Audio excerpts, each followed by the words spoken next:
Sejam bem-vindos ao canal, eu me chamo Naila Soler e hoje, na aula de número 20, a gente vai falar sobre qualidade da montagem de genoma. Nas aulas passadas eu já expliquei como é que monta o genoma, já mostrei como é que faz uma análise de qualidade através do busco, a gente analisa o completeness do genoma. Se você não sabe do que eu tô falando, assista as aulas passadas, é fundamental para você entender essa aula. Se você não sabe o que é um genoma incompleto, o que são contigs, assista a aula 19 e algumas aulas anteriores também para vocês entenderem. Eu não vou repetir hoje o que é contigo e tal, como é que faz, então já assistam a aula 19. É normal quando a gente faz uma montagem do genoma, ou quando a gente vai usar o genoma de um banco de dados público, a gente querer saber o quão bom esse genoma está montado, qual a qualidade dele e tudo mais. Tem vários parâmetros que a gente pode usar como qualidade, como por exemplo, quando a gente baixa o genoma do RefSeq, tem o GenBank e tem o RefSeq no NCBI.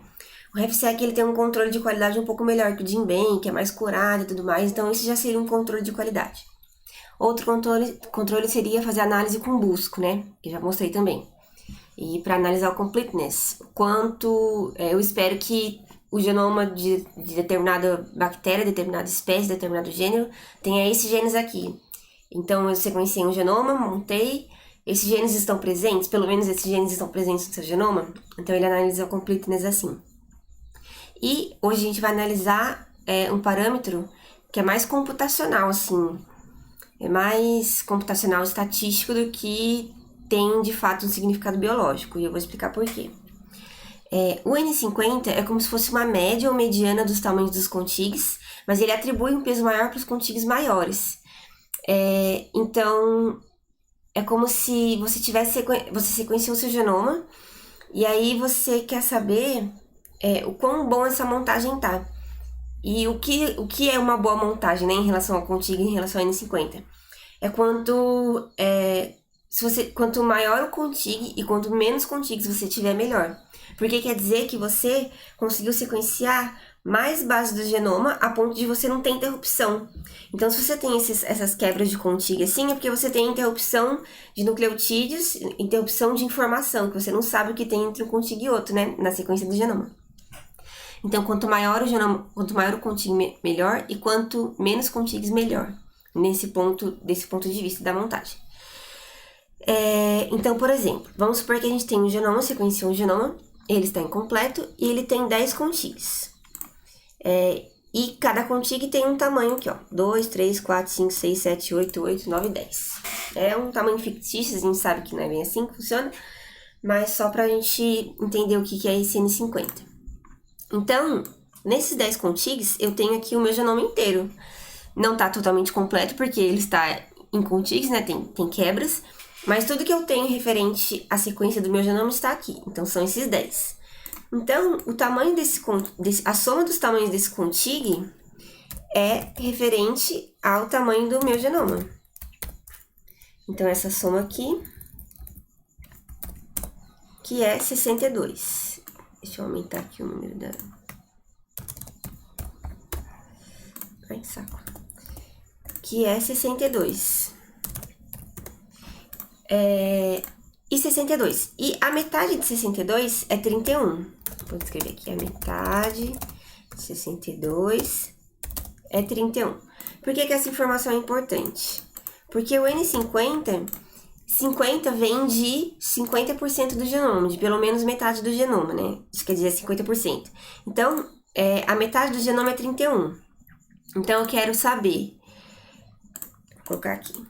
A pergunta é... Qual é o tamanho do contig que a partir dele a soma dos tamanhos é igual a pelo menos a metade do tamanho do genoma? Então, vamos fazer... isso não é feito manual, não é a gente que calcula isso. Quando você deposita o genoma no NCBI, por exemplo, já tem essa conta, tem outras ferramentas também que já analisam isso, mas só para vocês entenderem a lógica.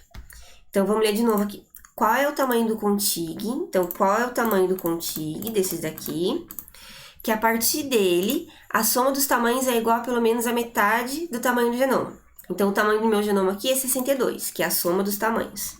Metade dele é 31. Então, a gente vai somando de trás para frente, do maior para o menor.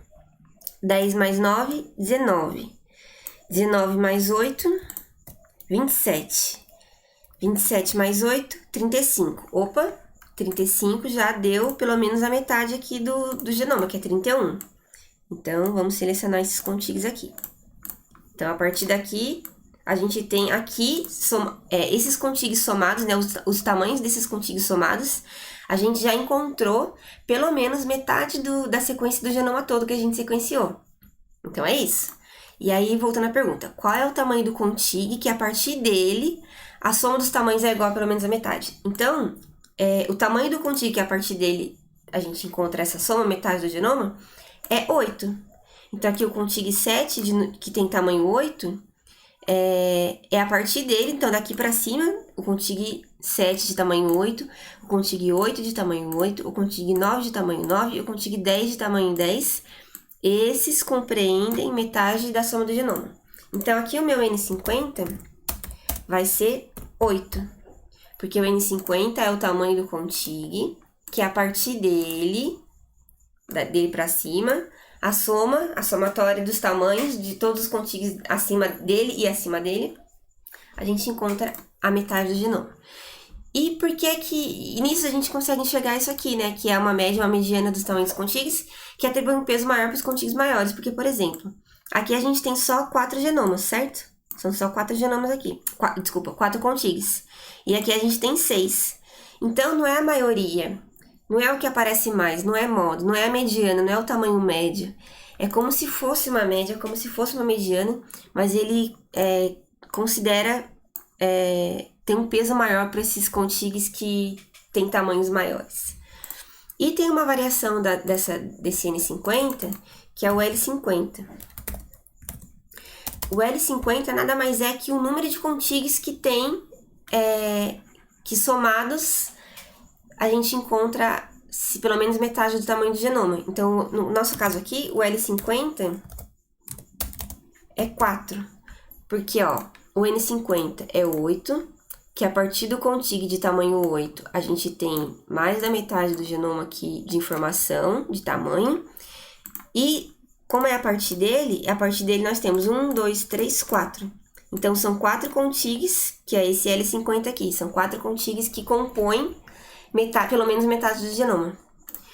Tá vendo que não é a maioria? Aqui continua sendo 6, ó, continua sendo mais. Então, o L50 é o número de contigs que contém a maior parte da informação, a maior parte não, mas pelo menos a metade de informação do genoma. E quando que a gente vai usar isso aqui, assim, né, na prática, assim, como é que a gente compara? Primeira coisa, a gente só pode comparar genomas de tamanhos similares. Porque, por exemplo, vamos supor que esse genoma aqui tem 62, tem tamanho 62, e o outro genoma tem tamanho 500. Então, é muito fácil que, por exemplo, aqui eu tenho um contig de tamanho 200 e aqui um de tamanho 300. E os outros sejam tipo 1... Opa, não pode ser 300, aqui só não pode fechar, né? 200, 200, 250. E tem aqui milhões de contigs. 1, tamanho 2, tamanho 3, tamanho 4, já super picado. Só que aqui, quando eu for calcular o N50... Deixa eu inserir aqui. Só que quando eu for calcular o N50 desse genoma aqui, ele vai me dar 2 contigs só. Ele vai me dar aqui que o N50 desse segundo genoma aqui é igual a 200. Porque aqui a somatória, a partir do 200 mais 250, dá 450. Já deu mais que a metade do genoma. E aí ele vai falar assim, então esse genoma aqui é melhor. Só que aqui vai ter um monte de contig, um monte de quebra. E não necessariamente essa montagem é melhor que essa. A questão é que aqui o genoma é maior. Então, ele teve um contig maior. Teve contigs maiores. E aí, ele atribuiu o peso. Então, como é que eu posso dizer? É esperado que tenha, aparentemente, uma montagem, o N50 melhor. Mas isso não quer dizer necessariamente que esse genoma aqui, esse segundo genoma, é melhor ou tem uma montagem que esse aqui. E até porque não faz muito sentido você comparar montagem de 2 genomas diferentes, porque se você está trabalhando com uma bactéria, com uma espécie, que tem um genoma de tamanho, sei lá, 62, outros genomas da mesma espécie terão os tamanhos parecidos ali, de 65, 70, 59. Então, não faz muito sentido você comparar, mas eu quis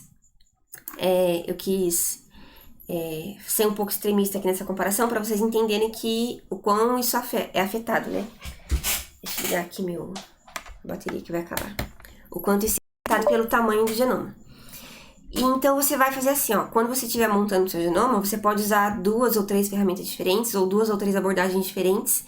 E aí, você pode usar o N50 para comparar qual foi a melhor montagem, por exemplo.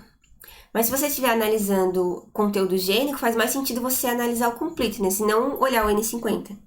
Mas para você comparar assim, montagens, por exemplo, porque você manda sequenciar seu genoma. E aí você, em relação ao conteúdo gênico, meio que você não vai perder muita coisa, né, de uma montagem para outra. Quando for fazer a predição de genes e tudo mais, vai dar a mesma coisa, ou o gene tá ali ou não tá. Ou ele tá quebrado, ou ele tá quebrado, tem uma parte dele ali, ele vai ser identificado como gene ou como pseudogene, ou não. Então, compensa mais você comparar assim, o N50 para ver a questão de montagem. Quanto menos contigs, melhor. Vai que ele conseguiu ali, o algoritmo conseguiu encaixar com um determinado parâmetro, ele conseguiu encaixar um gap ali que ele não sabia, mas como mudou o parâmetro, ele encontrou a resposta. Então, você vai comparar dentro da sua própria montagem. E quando você baixa o genoma do NCBI, tem a informação do N50 ali. Já tem aula sobre isso também, assim, de como baixar o genoma do NCBI, e você olha lá as estatísticas, né? Então, você pode olhar, eu quero selecionar, tipo, 5 genomas dessa espécie. Qual o critério que eu vou usar? Você pode usar o N50 como um critério, mas tenha noção de que é apenas um critério de qualidade de montagem de genoma, assim, é mais estatístico do que realmente tem um sentido biológico. Mas você pode usar, assim, para selecionar, fazer uma seleção ali, uma pré-seleção de dados, de bancos de dados públicos. Então, deixa eu ver se tem mais alguma coisa que eu queria falar. É isso. Espero que vocês tenham gostado e até a próxima aula.